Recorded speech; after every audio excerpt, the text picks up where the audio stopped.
एक गांव में एक दंपति रहते थे। कुछ ही समय पहले उनके यहाँ एक बेटे का जन्म हुआ, लेकिन जन्म के कुछ दिनों बाद ही पिता एक गंभीर बीमारी से चल बसे। माँ और बेटा अकेले रह गए। हर दिन माँ 2 रोटियां बनाती, एक बेटे के लिए और दूसरी रोटी को आधा आधा करके आधा खुद खाती और आधा एक कुत्ते को देती। एक दिन बेटे ने पूछा, माँ, आप हमेशा आधी रोटी कुत्ते को क्यों देती हो? माँ ने मुस्कुराकर कहा, ये आधी रोटियां मैं ईश्वर को भेजती हूँ, वो सब जमा करते हैं। बेटा बोला, तो अब मैं वो सारी रोटियां लेने ईश्वर के पास जाऊंगा। माँ ने आशीर्वाद दिया, जा बेटा, तेरा रास्ता शुभ हो। रास्ते में उसे एक झील मिली जिसमें एक मगरमच्छ था।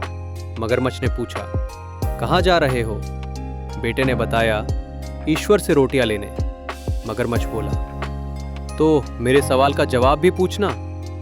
मैं पानी में रहता हूं, फिर भी मेरी त्वचा जलती क्यों है?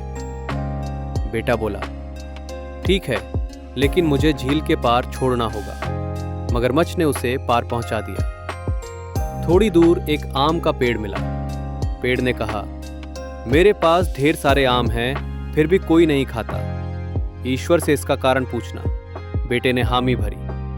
आगे एक राजा मिला जो महल बनवा रहा था, लेकिन हर रात उसका महल गिर जाता। राजा ने बेटे से कहा, ईश्वर से पूछना कि मेरी मेहनत क्यों व्यर्थ जाती है। आखिर में बेटे को एक संत मिले।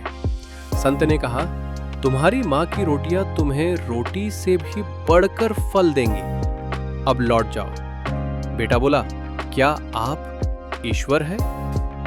संत मुस्कुराए, हाँ, मैं ही ईश्वर हूं। बेटे ने मगरमच्छ, पेड़ और राजा के सवाल पूछे।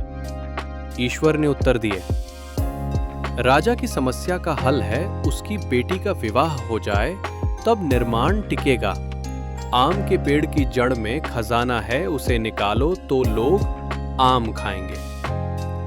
मगरमच्छ पूर्व जन्म में एक संत था जिसने ज्ञान खुद तक सीमित रखा। किसी के कान में फूंक मारो तो जलन दूर होगी। बेटा सभी को उत्तर देता है। राजा ने कहा, मेरे लिए अच्छा वर कौन होगा?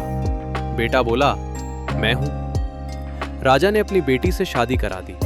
आम के पेड़ ने कहा, तुम ही खजाना निकाल लो। बेटे को खजाना मिल गया। मगरमच्छ ने पूछा, अब बताओ समाधान। बेटा बोला, पहले मुझे पार ले चलो।